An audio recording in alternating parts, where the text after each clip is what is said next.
뭐 여러 가지 대메뉴가 있는데 원가 시스템을 가면 가장 중요한 게 뭐냐면 원가를 한번 바로 뽑아보자 이런 것들이 있죠. 도면이 하나 있고 그래서 간단하게 도면을 하나 만들겠습니다. 그래서 좀 쉬운 거 하면 재미없죠. 그래서 좀 어려운 걸로 하겠습니다. 그래서 예를 들어 여러분 선반은 다 아시죠? 선반이라는 건 동그랗게 막 돌려서 가공한 다음에 거기에 드릴이란 기계에서 드릴을 뚫고 그 다음에 이렇게 뭔가 작업을 하면 재료비는 어떻게 되고 가공비는 어떻게 되냐. 그걸 공정별로 어떻게 되고 또는 요소 공정별로 어떻게 만들어지냐. 그래서 하나를 등록하겠습니다. 예를 들어 아이템을 뭐 이렇게 K203030이라는 걸로 하고 뭐 플레이트라고 했겠습니다. 뭐 100 곱하기 100. 재질이 SS 뭐 400라고 하면 SS SCM SS 400을 할까요? 네, SS 400 있고. 저희들은 원가를 계산하는 쪽에 가면은요, 매우 중요한 게 뭐냐면, 한 번에 흐르는 로트가 어떻게 되느냐에 따라 원가가 많이 바뀌죠, 그죠? 예를 들어, 수집품으로 한 개씩 뭐 이렇게 생산하는 거, 100개씩 생산하는 거, 자동차로 가면 뭐 몇십만 개, 이거 원가가 다 틀립니다. 똑같은 한 개 아이템인데. 그래서 저희들은, 예를 들어, 한 200개씩 흡니다. 이렇게 얘기하고, 제조 형식은 일반 단품입니다. 그래서 이렇게 계산을 해서 등록 저장을 하죠.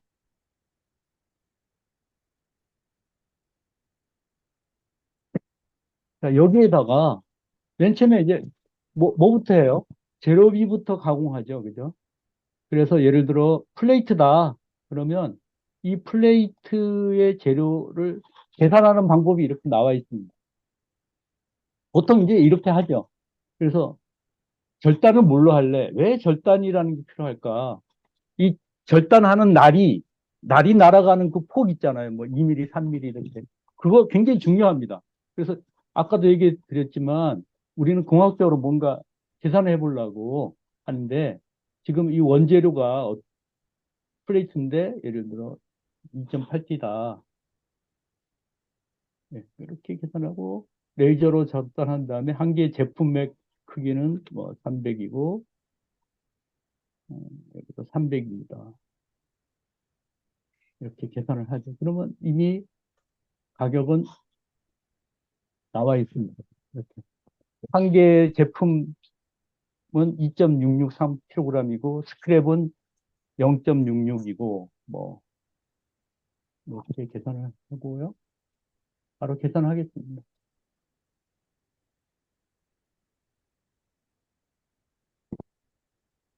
네.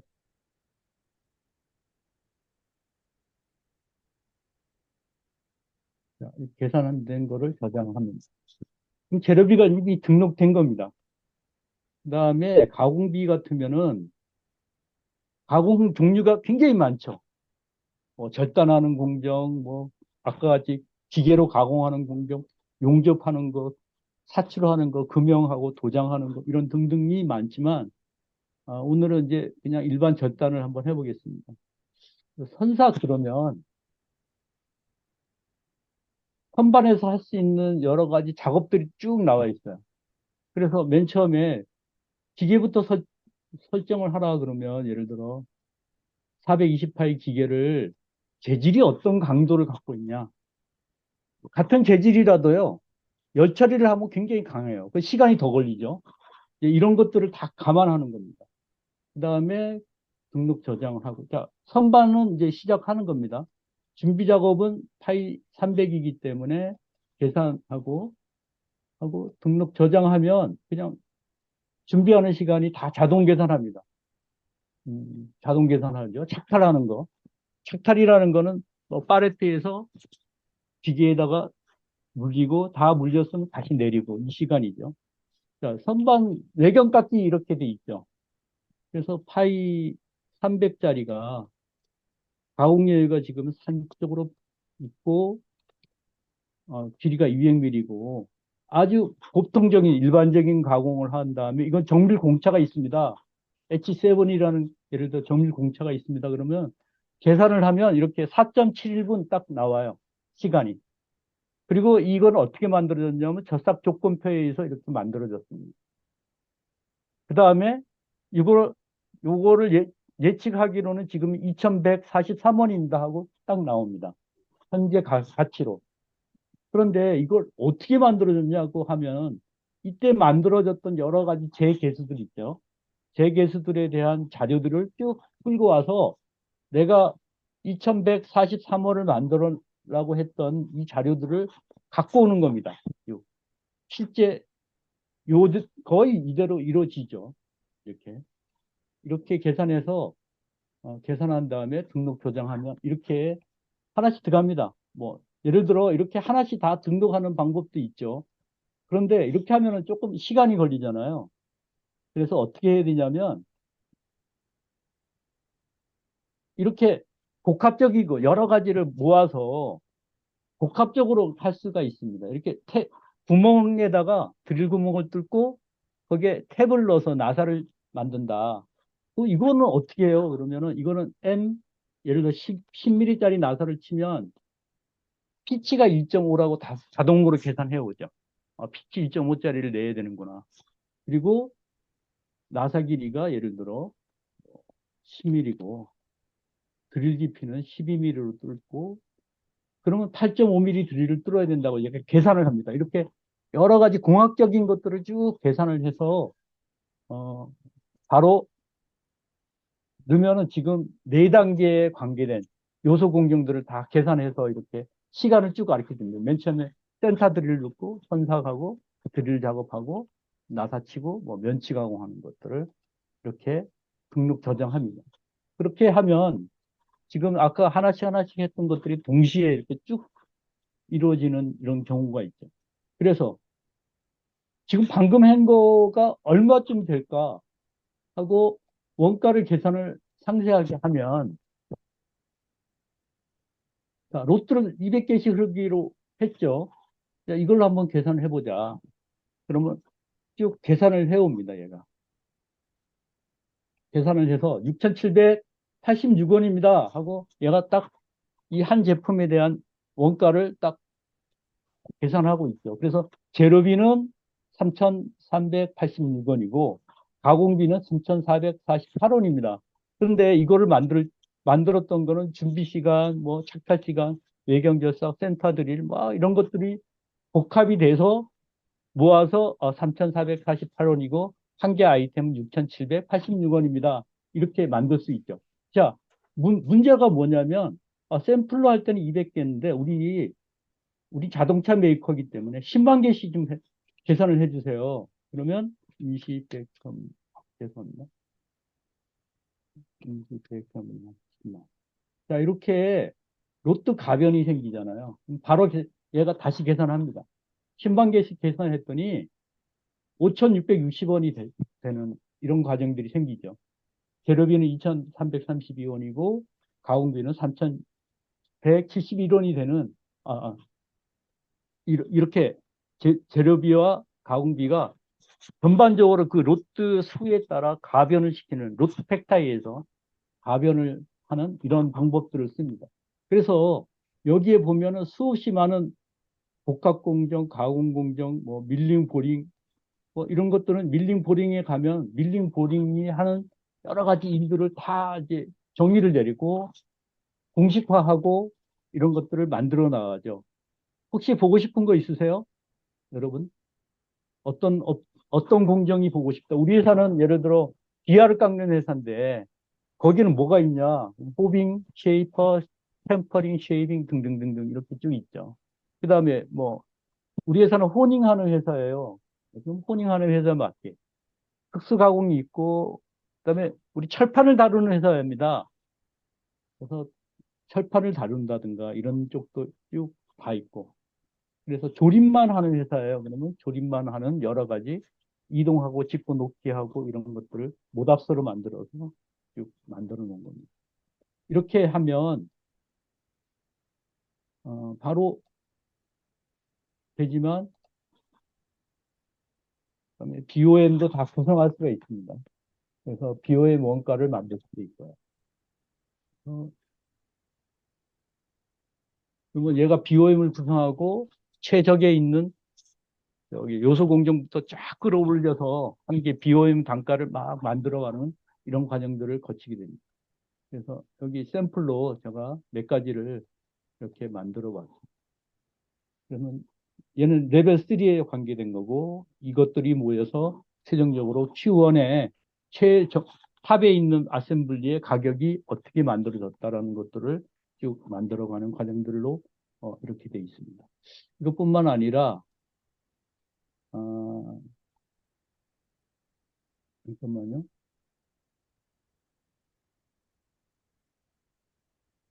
아까 이렇게 공정별로 어떤 재료비, 가공비를 다 계산하는 방법들이 꽤 많죠. 그래서 이걸 다 표현해서 주려고 그러면 시간이 걸리는데 이 전에 뭐를 해야 되냐면 각 설비별로 임률을 계산해야 되잖아요. 아, 저 설비는 같은 선반이라도 작으니까 100원짜리고 저 설비는 약간 크니까 얼마고 그걸 계산하려면 어떻게 해야 되냐면 아까 우리가 회계적인 배부 작업도 해야 되고 임률을 계산하기 위해서 아까 설비에 관계된 것 다 끌어와야 되고 노무에 관계된 걸 다 끌어와야 되고 경비에 관계된 걸 다 끌어와서 쭉 배부 작업을 하는 과정에 속하는 거죠. 이것들을 여기서 지금 다시 한번 보여드리겠습니다. 그래서 갖고 있는 자료가 원가 요소라 그러죠. 원가 요소는 어떤 것들이 있냐면 코스트 센터가 있고 워크 센터가 있고 노무비에 관계된 게 있고 재경비에 관계된 것들. 그래서 조금 화면을 키우겠습니다.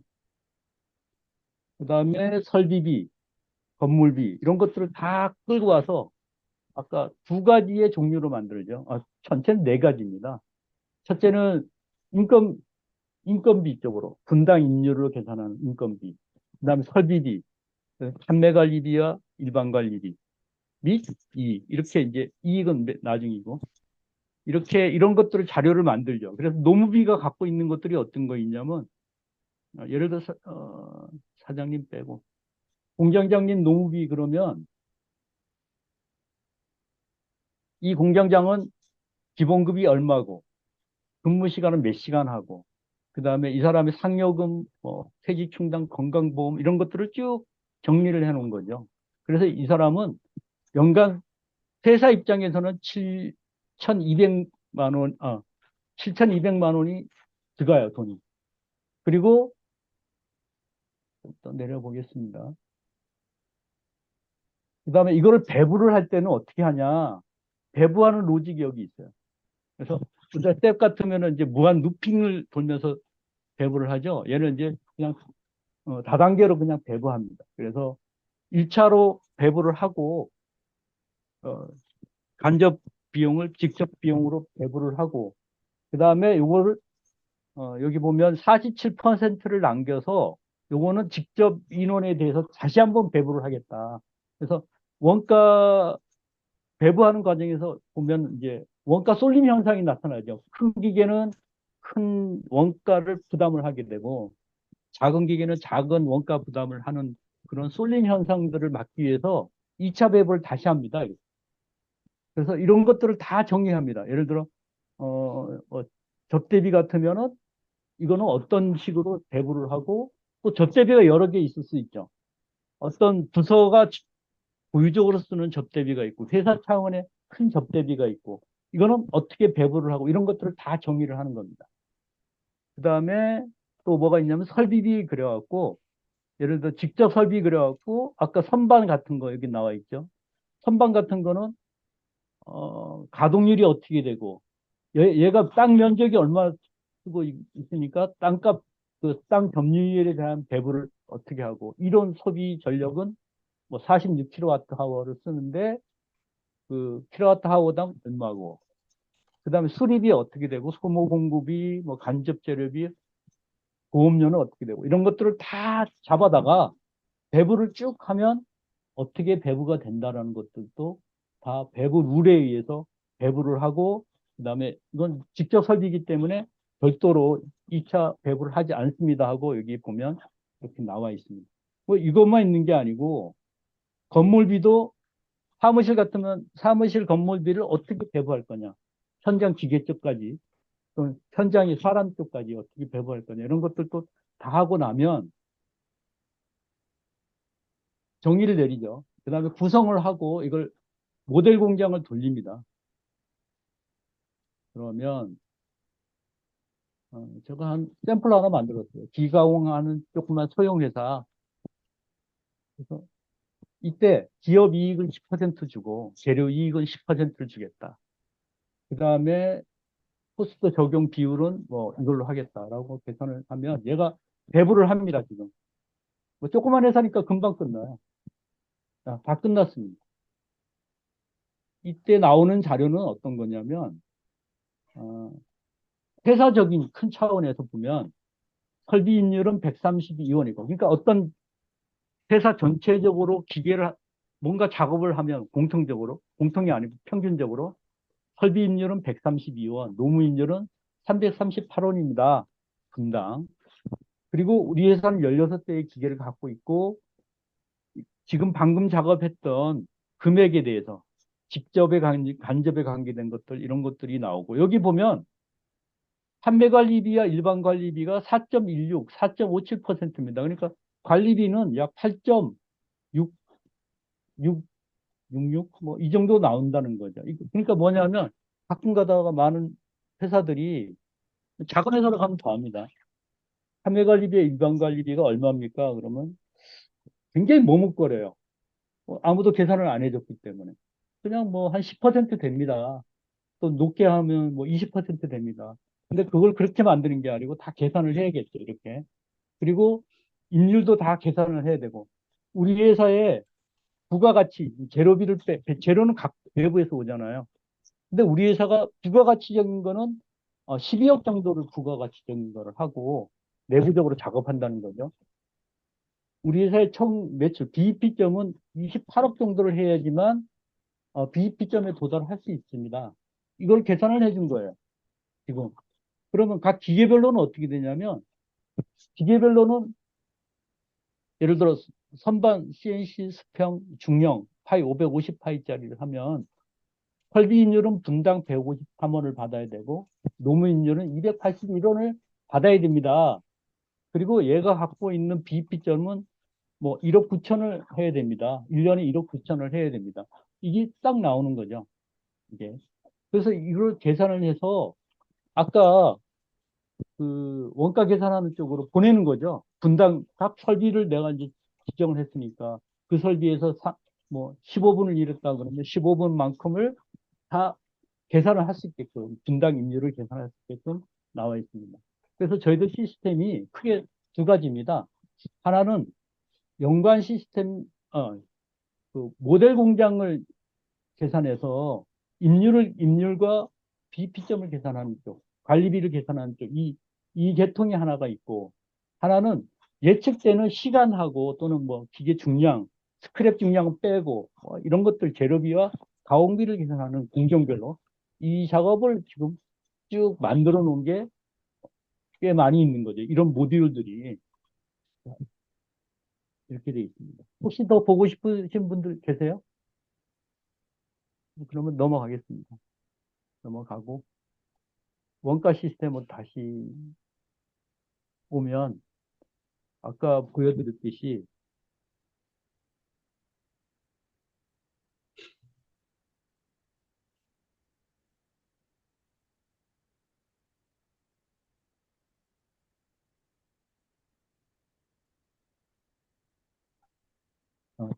여기 메뉴 구성하는 것 때문에 조금 시간이 걸리는데 이렇게 되어 있습니다. 하여튼 지금부터 시스템에 관계된 뭐 질문이 있으시다든가 있으면 제가 질문을 받아가면서 보여드리겠습니다. 여기 BOM에서 앨범과 이북이 관리가 되나요? BOM에서 얘는 그 이 BOM하고 MBOM하고는 구분하지 않습니다. 얘는 원가용으로 BOM을 만들었기 때문에, 그러니까 우리가 이제 일반적인 ERP의 프로세스를 타는 게 아니고 원가 계산을 하기 위해서 만들었기 때문에 EBOM과 MBOM을 별도로 관리하지 않습니다. 그러면 지금 이 원가에서 아까 말씀하신 것처럼 사전 원가를 위한 그런 네, 항목으로 말씀을 많이 주셨는데, 네네. 예, 사전 원가라면 N봉보다는 이봉 상태에서 그걸 구성을 해야 되는 거 아닌가요? 이제 예측되는 원가를 하기 위해서 보통 MBOM보다는 EBOM으로 많이 쓰고 있어요. 그걸로 많이 사용하겠죠.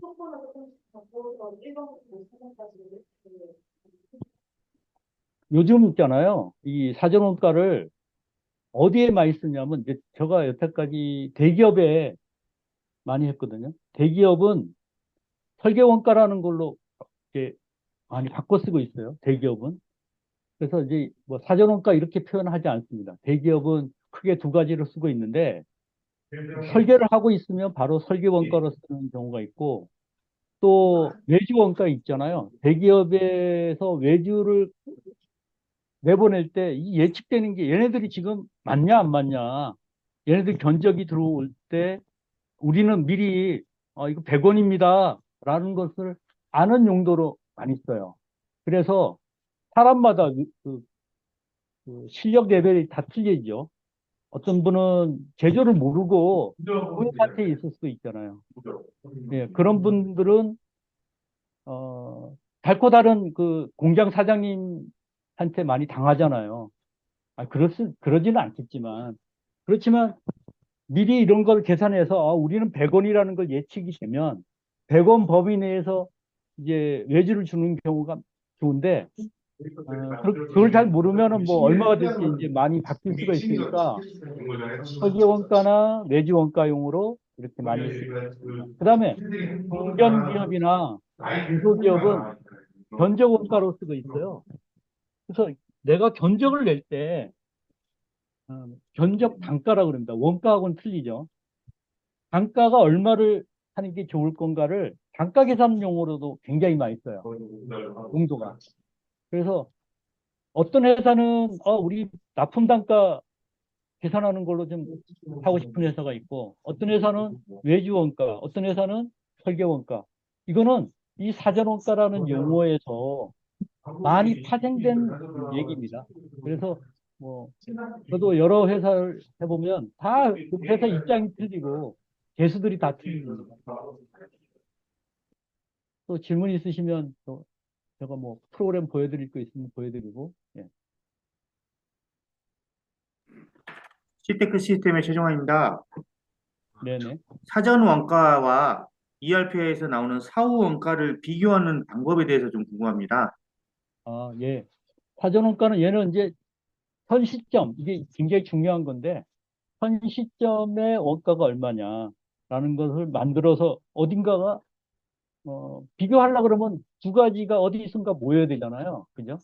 이 모이는 장소를 보통 이제 ERP 쪽에 이제 테이블을 만들어서 그쪽으로 좀 넣어주세요. 그러면 그쪽으로 넣어주는 거죠. 이때 뭐 한 개, 어떤 회사 가면 이런 경우가 있어요. 난 재료비, 한 개 아이템에 재료비, 가공비, 관리비 및 이익 해서 이렇게 네 가지만 딱 테이블, 칼럼을 만들어 놓고 거기다가 이것만 넣어주세요. 이렇게 하는 회사가 있고, 어떤 회사는 우리는 한 개 아이템에 그게 중요한 게 아니고 공정별까지 한 개 아이템에 공정은 어떤 공정이 있고 이걸 계산할 때 공정별로 그 재료비는 재료 공정이죠. 재료비, 가공비, 뭐 관리비 및 이익을 이렇게 넣어달라 이렇게 하는 회사도 있고 여러 가지가 있겠죠. 그렇게 보통 인터페이스 합니다. 네. 아, 시테크 시스템의 최종화입니다. 네. 지금 채팅창에 질문이 세 가지가 올라와 있습니다. 예, 예. 첫 번째는 유리를 절단해서 가공하는 회사가 JNTC라는 회사인데 그런 경우에도 네. 원가를 계산할 수 있는지 물어봅니다. 당연히 있습니다. 유리를 절단할 때 예를 들어 원판이 있잖아요. 유리의 큰 원판에서 철판하고 똑같습니다. 단지 이게 재질이 유리인 거죠. 그죠? 그래서 이 큰 거에서 몇 개가 나오는지 내가 원하는 게 어떤 건 한 개밖에 안 나올 수도 있죠. 어떤 거는 뭐 두세 개도 나올 수가 있고 그런 것들을 얘가 네스팅이라는 걸 통해서 아까 보셨듯이 그런 걸 통해서 한 판의 원재료 가격은 어떻게 되고 그건 데이터베이스에 들어가 있죠. 그걸 갖고 네스팅하면 몇 개가 나오고 스크랩은 어떻게 되고 이제 그 다음에 그래서 몇 개가 나오고 또 재료비가 나오고 가공비는 그 유리를 절단하는 그 테이블에 이제 그게 이제 XY 테이블인데 그거의 속도가 다 있지 않습니까? 두께별로. 자동으로 그 계산해서 넣어주면 가공치가 딱 나오죠. 우리가 레이저하고 비슷하다고 보시면 돼요. 레이저 철판 가공하는 거나 유리 철판 가공하는 거나 거의 비슷합니다. 예. 네, 두 번째 올라온 질문 네, 드리겠습니다. 공정 표준 시간표를 따로 관리하고 있는데 원가 계산에 적용할 수 있을까요? 라는 질문이 있었습니다. 가능합니다. 우리는 시간은 이미 알고 있어. 여기를 통해서 예를 들어 이렇게 여러 가지 기어 호핑하는 건 이렇게 시간을 딱 넣으라고 나오죠. 이렇게 넣으면은 나오는데 이게 아니고 우리는 시간은 이미 알고 있다. 그러면 여기에 보면 이 프로그램의 메뉴 어떤 공력이든 맨 끝에 보면 내가 시간을 손으로 넣을 수도 있습니다. 이렇게. 그러면 너는 이미 시간을 알고 있구나. 바로 넣으면 돈으로 환산해서 딱 줍니다. 그런 방법도 있고 또 한 가지는 뭐냐면 이런 게 있어요. 그 시간을 아는 게 아니고 내가 저거 어떤 거를 사갖고 오는데 그 업체에서 한 개 100원입니다 하고 가격을 치다는 경우도 있잖아요. 외주 업체 또는 뭐 구매품 같은 거. 그럼 BOM은 구성해야겠고 그럴 때 그 가격을 다이렉트로 이렇게 딱 꼽을 수 있는 방법도 있습니다. 그 원가를 내는 방법이 돈으로 환산하는 방법이 아주 다양하게 돼 있는 거예요. 세 번째 질문 드리겠습니다. 사출 공정의 원가 산출 방법을 설명 부탁드리겠습니다. 사출은 여기 지금 사출은 좀 쉬워요. 왜 쉽냐면 이거는 뭐 솔직히 얘기 이런 거죠. 쿵짝 이렇게 되잖아요. 이렇게 쿵짝 하는 건데 여기에 보면 사출이 요 있죠. 어, 사출은 사출 작업이 있고 나중에 그걸 포장하는 게 더 시간이 더 걸립니다. 쿵짝하는 것보다 하나씩 다 닦고 그다음에 포장하고 검사하고 유관 검사하고 막 이런 것들을 떼내기도 작업하고 막 이런 것들이 있는데 저 한번 여기 보면 사출은 이렇게 금형 작업이 있고 그걸 떼내서 사상 검사 포장하는 게 있고 그다음에 그걸 최종적으로 도장하는 부분이 또 있어요. 도장집에 가서 맡기는 경우죠. 그래서 그 도장집에 도장을 맡기면 또 얼마가 되는지 이게 굉장히 어려운데 이것들이 다 있습니다. 한번 보여드릴까요? 어, 사출기 사출기의 맨 처음에 설비가 어떤 거냐. 예를 들어 뭐 몇 톤짜리인지 몰라도 한 100톤 정도 됩니다. 그러면 이 100톤짜리를 쓰겠다. 조금 화면을 좀 줄이겠습니다. 자, 100톤짜리를 내가 쓰겠습니다. 오케이. 그럼 여기 입률이 다 정해져 있죠. 아까 계산했던 거. 자, 금형 세팅을 합니다. 그래서 이때 형체력이 100톤입니다. 라고 하는 경우죠. 그 다음에 금형을 크램프할 때 크램프 방법이냐, 뭐 카세트 방법이냐에 따라 금형 세팅 시간이 틀려져요. 그렇지만 뭐 저희들은 그런 것들을 다 지원해 주니까 계산을 하고 네, 준비 시간은 27분 걸립니다. 딱 나오죠. 그 다음에 사출기는 그 히팅하는 요건을 맞춰주는 시간이 필요해요. 그래서 재질이 뭐냐, PP라고 이렇게 할 수가 있죠. PP라고 하고, 그 다음에 금형이 두께가 300mm다 하면, 금형이 슈트 중량이 뭐 2.1149kg입니다. 그러면 계산을 하면 이렇게 딱 나옵니다. 그 다음에 등록 저장하고, 그 다음에 이제 성형 작업을 하죠. 스크류에서 사출이 나오면서 성형 작업을 하는 작업이 생기죠. 그래서 이 일자리에 이미 등록된 여러 가지 자료들을 그대로 이용합니다. 그다음에 나중에 이제 성형이 되면 딱 제품이 떨어지는 작업이죠. 떨어지금 작업을 하는데 여기서 100톤짜리니까 자유낙하로 하겠다 아니면 로봇을 쓰겠다 뭐 이런 작업들도 이루어져 있죠. 자, 이렇게 해서 작업을 하는 겁니다. 그다음에 뭐 나중에 검사 포장도 있고요. 여러 가지도 있는데 이런 것들은 음, 그렇게 알고 더 나중에 세 디테일하게 번째 질문 드리겠습니다, 대표님. 네. 공정에 따라 장비나 팁별로 표준 시간이 달라지는데 이런 네. 것들을 아이템 코드별로, 아이템별로 관리할 수 있을까요? 자, 이제 설비가 틀리다는 얘기와 그게 아이템별로 틀리다는 것들을 약간 틀린 거죠. 설비는 당연히 똑같은 제품이지만 뭐 요거 설비를 작은 설비에도 할 수도 있고 큰 설비도 할 수 있다. 당연히 그 효율이 틀려집니다. 기계 효율과 가동률이 틀려지고 시간도 틀려집니다. 다 바꿀 수 있습니다. 세팅해 놓을 수가 있어요. 그러니까 예를 들어 같은 구멍을 뚫는데 큰 기계에서 뚫으면 어떻게 돼요? 그럼 빨리 뚫느냐? 안 그렇습니다. 여러분, 혹시 큰 기계에서 뚫으면 빨리 뚫는다는 이제 빨리 뚫으면 어떻게 하냐면 드릴이 부러집니다.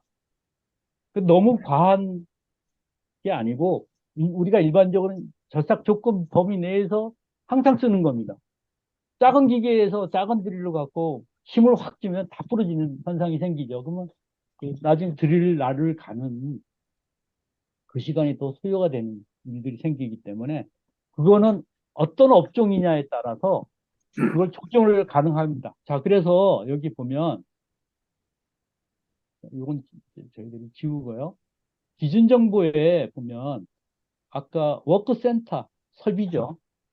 설비들이 어떤 게 등록이 돼 있냐면 이제 원재료도 등록 우리가 이제 원재료도 등록해 놓고 쓰고 있거든요. 왜 그러냐면 원재료도 어떤 사람은 저기 뭐 자기 집 그 회사 주변에 있는 거 갖고 쓰고 어떤 회사는 좀 큰 회사 걸 쓰고 뭐 여러 가지잖아요. 같은 철판이라도 같은 재질의 철판이라도 그런 것들을 회사 입장에서는 좀 표준화를 해야겠다. 그래서 원재료에 대한 이렇게 보면 중량별로 파는 게 있죠.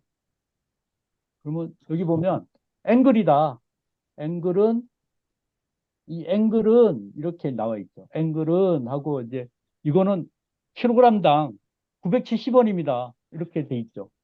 내가 사올 때는 900, 예를 들어 우리 회사 표준은 970원이에요. 그리고 스크랩이 생기잖아요. 여러분들 막 자르고 나면 저 끝에 똥가리라 그러죠. 이런 것들이 생기면 아, 이거는 다시 팔아야 되잖아요. 어딘가 고물상한테. 할 때는 내가 350원을 주겠다. 그러니까 마이너스가 되는 거죠, 다시. 이렇게 이런 것들을 다 정리를 하고 사이즈는 어떻게 되고 그다음에 요거에 대한 효율 있잖아요. 예를 들어 이 앵글이라는 게 들어오면 우리 회사의 감모율 또는 여유율 또는 불량률이 나오기 때문에 불량률 없는 회사가 없습니다. 이걸 감안해서 다 계산합니다. 여기 나와 있는 것들. 그래서 이런 것들을 계산할 때는 회사 표준에 의해서 시스템 표준에 의해서 이런 것들을 설정해 놓으면 거기에 맞춰서 자동으로 계산하는데 아까 회사마다 기계마다 조금의 그 뭔가 틀립니다. 가능합니다. 예를 들어 음, 아까 프레스를 볼게요. 프레스가 이제 C형 범용 프레스가 있습니다. 그러면 이 프레스는 이제부터는 여기 값이 좀 틀려지죠. 우리는 작업할 때 여유를 우리 회사는 화장실도 안 가고 8시간을 일해요. 이러지는 않잖아요. 화장실도 가야 되고 회의도 해야 되고 필요한 부분도 있고 그걸 어떻게 이용해 줄 거냐? 여유율은 5%, 5.6%, 직장 여유 1.1%, 그다음에 뭐 피로 여율 9%를 더 주는 거죠. 어떤 시간이 1분 30초가 딱 나오면 거기에다가 불량률 이런 것들을 다 해줘야 되고 이 기계는 효율이 어느 정도 된다. 그래서 네. 그 90% 가동률이다. 이런 것들이 나오는 거죠. 그런 것들을 감안해서 나옵니다. 네. 다음 또 질문 있어요? 언제? 그 서암기계 김현선입니다. 예, 예. 그 가공비 계산은 결국에는 이제 토요일에 인율하고 거기에 걸린 시간이 주로 이제 예, 예. 이자로서 할 건데요. 그 임률 배부 기준에 대한 어떤 모델링 기준들이 좀 있습니까? 당연히 있죠. 그거 없이 여태까지 이걸 그 모델 공장의 임률 배부를 내 마음대로 하지는 못하죠. 그죠? 이게 여러 가지 한 20 몇 년간 축적된 방법론, 그 대기업도 하고 중견기업, 중소기업을 쭉 하는 과정에서 갖고 있는 자료들을 갖고 있습니다. 네. 그리고 그 자료가 상당히 방대하게 만들어진 겁니다. 그 뭐 업종별로 있는 틀립니다. 예, 업종별로 틀리고 회사 규모별로도 틀리고 어, 가장 어려운 게 해보니까 저희들 자료도 풍부하잖아요. 근데 어떤 회사를 갔더니 자기 거로 해달라고 하면 그걸로 해줘요. 우리 회사는 배부 기준이 이렇습니다. 뭐 그렇게 했는데 어떤 회사 가면은 이제 예를 들어 협력업체를 예측을 해야 되잖아요. 외주 원가를 계산해야 되는데 협력업체들이 잘 안 되나요? 그런 것들이. 그리고 협력업체도 자료가 없어요. 그럴 때는 저희들이 갖고 있는 자료들을 내놓게 되는 거죠. 그냥, 우리가 여태까지 많은 업체를 해봤더니 이렇게 배분합니다. 또 저가 갖고 있는 자료의 상당 부분은 그동안 이제 1950년대 말부터 60년대, 70년대, 80년대까지, 90년대까지 그 그 일본에 있는 컨설턴트들하고 교류하면서 그분들이 갖고 있던 자료들 있죠. 배부라든가 그다음에 뭐 이런 것들 여러 가지 자료들을 저희들이 이제 교류를 하면서 서로 주고받고 하는 과정들이 있었거든요. 그때 일본 자료도 상당히 많이 갖고 있습니다. 그러면 그 배부 기준을 유저가 또 어떤 조절도 할 수 있는 예. 당연히 아까 보셨듯이 그 다시 한번 보여드릴게요. 연관 시스템의 모델 공장이 있는데 현재 대표님 현재 들어가 있는 아까 임률 정보도 계속 업데이트 되고 있는 거죠? 예. 아니 저는 데모용으로 계속 업데이트하고 있는 거지. 네네. 이게 알겠습니다. 그 실사용용으로는 잘 안 하고 있습니다. 그건 이제 그 회사에 맞게 하는 그 거. 어떤 프로젝트를 하면 그 회사의 그 고유한 그 어떤 부분이기 때문에 저희들이 웬만하면 안 갖고 오려고 합니다. 네. 네. 다음 질문 있으세요? 또 올해부터 시행된 납품 대금 연동제를 어떻게 대비할 수 있는지 궁금합니다. 당연히 납품 단가 연동제라는 건 이제 지금까지는 조금 그 중소벤처기업부가 조금 겁을 먹은 것 같아요. 왜 그러냐면 납품대금 연동제를 전체적으로 해야 되는데 그렇게 하다 보면 이제 악유가 더 많이 발생될 거 아니에요. 그래서 지금까지 어떤 시행령이 나왔냐면 재료비부터 먼저 하겠다. 그러면 이제 밑에 협력업체들이 작은 중소기업들이 우리 올해 전력비가 한 15% 올라갈 건데 납품대금 연동제에 그걸 감안해 주셔야죠. 이제 이런 일들이 계속 인건비가 좀 계속 올라가고 있고 재료비 계속 올라가고 있고 전력비 뭐 등등 이런 유틸리티 비용이 계속 올라가고 있는데 이런 것들에 대한 감안을 안 하고 재료비만 연동하겠다? 그럼 재료비는 조금 그렇잖아요. 그래서 이제 그런 것들이 이제 하나의 문제점이고 또 한 가지는 뭐냐면 어, 재료비를 계산하려면요 가공비까지 알아야 됩니다. 가공비를 알아야지 토탈 100원 이 아이템이 100원짜리인데 100원인데 재료비를 50원입니다 하고 어떤 업체가 갖고 왔어요. 내가 이제 예를 들어 상위업체고 협력업체가 우리 저기 재료비가 100원입니다 하고 갖고 왔는데 그러면 그래 맞아 하고 바로 인정해주는 업체가 없어요.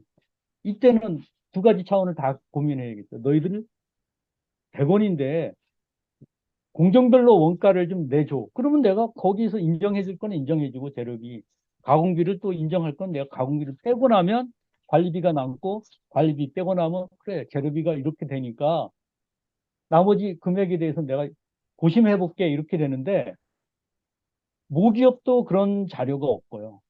지금 그래서 사실은 조금 악유가 지금 생기고 있습니다.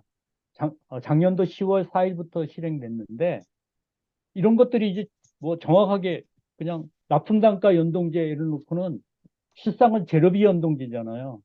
이러다 보니까 막 이제 악유가 생기고 이러니까 그런 거에 대한 대책 부분이 조금 어렵다 이렇게 보고 있습니다. 예를 들어 여기 아까 부여 대표님, 예, 죄송합니다. 그래서 네, 결과적으로 납품대금 연동제는 네, 수탁자나 수탁자 모두 상호 네, 간의 근거가 필요하게 될 거고, 예, 좀 예, 더 디테일하고 체계적인 근거를 상호 교환하는 과정이 필요할 거다.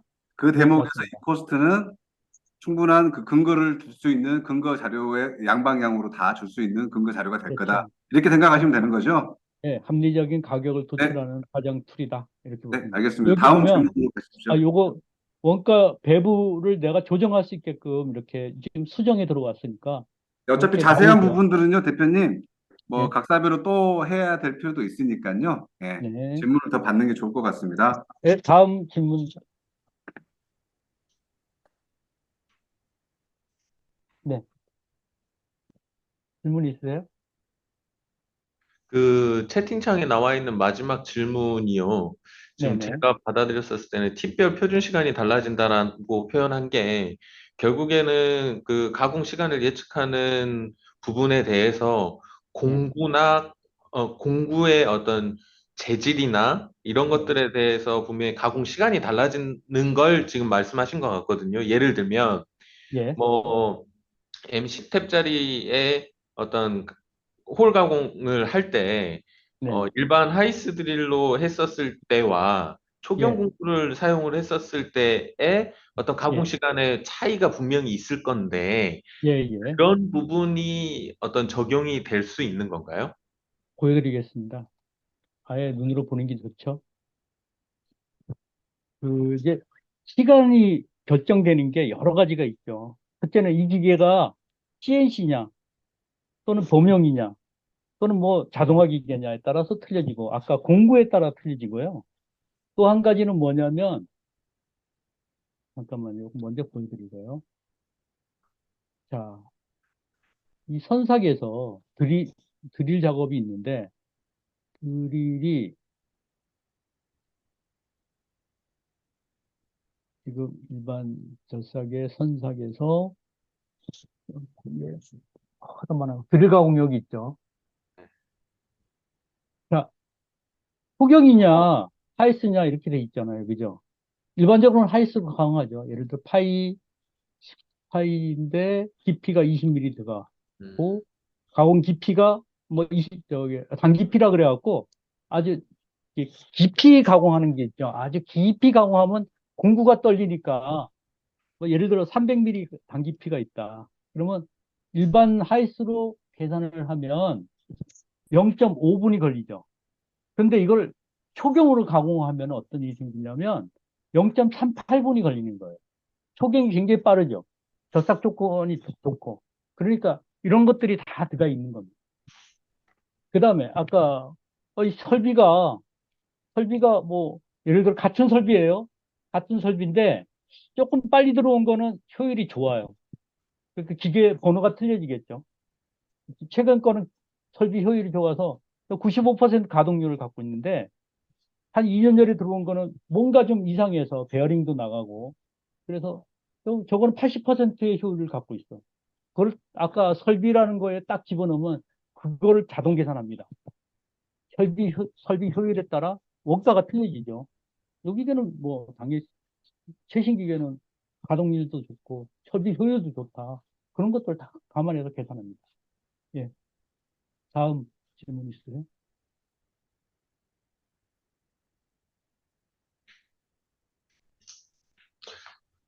예. 한 가지 더 여쭤보겠습니다. 그 네네. 대부분의 터치 타임들은 뭐 과거 이력이라든지 이런 것들로 뭐 적용을 하면 될 것 같은데 그 넌터치 타임 그러니까 어떤 물류 이동하는 로스 시간이라든지 지그나 네네. 픽처를 세팅하는 시간이라든지 네. 어떤 해당 공정에 대기하고 있는 큐 타임이라든지 네. 이런 것들에 대한 적용은 아까 전에 그 뭐 효율 관점에서의 퍼센테이지로 입력을 하게 되는 건가요? 아닙니다. 지금 얘기하실 때 세 가지를 얘기하셨는데 어떤 거는 준비 시간에 들어가 있는 부분이 있고, 네, 또 어떤 거는 아까 대기 시간 이런 거잖아요. 예, 대기 시간은 작업입니까? 작업이 아닙니까? 이 작업이죠. 비작업이죠. 비작업은 돈을 환산해요, 안 해요? 원가를 환산해요? 기사의 회계 시스템에 우리는 비작업도 돈으로 환산합니다. 그런 최상의 프로그램이 있으면 저한테 얘기해 주세요. 그건 계산을 안 하기 때문에 작업에 관계된 것만 여기서 쭉 하는 겁니다. 작업인데, 이게 준비 작업이냐, 착발 작업이냐, 실제 제작 작업이냐, 이걸로 작업을 따지죠. 근데 우리 회사에 창고에 딱 박혀 있으면 소재가 창고에 박혀 있는데 저걸 돈으로 환산한다? 있을 수도 있죠. 그렇지만 그건 하지 않는 룰이기 때문에 당연히 계산하지 않습니다. 자, 이런 것도 있죠. 납품을 하는 건 비작업이잖아요. 그죠? 근데 이걸 돈으로 환산해야 돼. 왜 그러냐면 납품을 하려면 차량도 들어가고 그걸 운전하는 사람에 대한 인건비도 들어가고 그러잖아요. 그럼 이걸 어떻게 할 거냐? 아까 모델 공장의 임률을 계산할 때 그때 차량에 대해서 다 집어넣습니다. 그리고 그 차량에 들어가는 사람에 관계된 것도 다 집어넣기 때문에 그 사람은 이미 책정됐죠. 원가가. 그죠? 그 사람에 대한 시간당 임률을 이미 만들었잖아요. 그렇기 때문에 거기에서 다 넣어서 배부를 하는 겁니다. 배부를 해서 우리 회사 요거 가끔가다 이제 이런 질문을 해. 우리 회사 요거 하루에 1,000개씩 납품하는데 요 한 개당 저기 운반비를 어떻게 해요? 그렇게 하지는 않죠. 그죠? 예. 그건 배부라는 과정을 거쳤기 때문에 이미 그 시간이 움직이면 거기에 몇 점 몇 퍼센트가 다 들어가 있잖아요. 그 사람 운반비가. 그래서 배부가 중요한 겁니다, 사실은. 네. 다음 질문도 받겠습니다.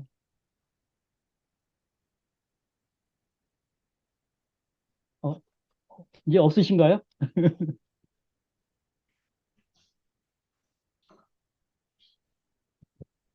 예. 없으시면, 딱 1시간 걸렸네요. 그죠? 없으시면, 여러 가지 시스템적으로, 저희 시스템은 이제 이런 거 있습니다. 이제 시스템 관리에 가면, 이제 원가를 계산하는 거지만, 돈으로 환산하는 거지만, 여러 가지 단위들이 있잖아요. 얼마 전에 자동차 부품사를 한 이틀 전에 갔었어요. 그랬더니 이 사장님이 프로그램을 보면서 뭐라고 얘기를 하냐면, 우린 전 단위로 계산한다는 거예요. 전.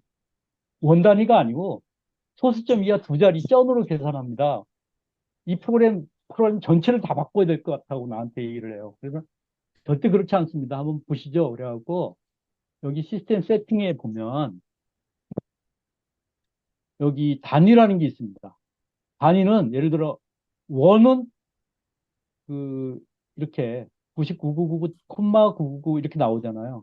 우리는 이게 아니고 우리 회사는 점으로 계산한다고? 그럼 점 99 이렇게 딱 집어넣으면 이렇게 계산을 다 합니다. 전체적으로. 그리고 우리 회사는 또 작은 회사 가면 킬로그램을 쓰지 않고 그램을 써요. 그러면 그렇게 가능합니다. 이렇게 다 만들어 놓은 겁니다. 이미. 또 우리 회사는 미국식 회사이기 때문에 인치를 써요. 그러면 인치 관계된 거 세팅하면 앞으로 모든 작업에 관계된 건 인치로 계산하겠죠. 이런 식으로 세팅하게끔 그 회사마다 이런 것들을 세팅하고 그 다음에 작업할 수 있게끔 이렇게 만들어져 있습니다. 그래서 저희들은 그 어떤 회사마다의 그 고유적인 어떤 작업에 관계된 거, 또 중량에 관계된 거, 또 면적에 관계된 것들을 그 회사 가서 이런 세팅 작업하고 아까 모델 공장 작업하고 그 다음에 원가 계산하는 어떤 룰을 만들어서 원가 계산하면 바로 나오죠, 답이. 그렇지만 그렇게 빨리 나오는 건 아니죠.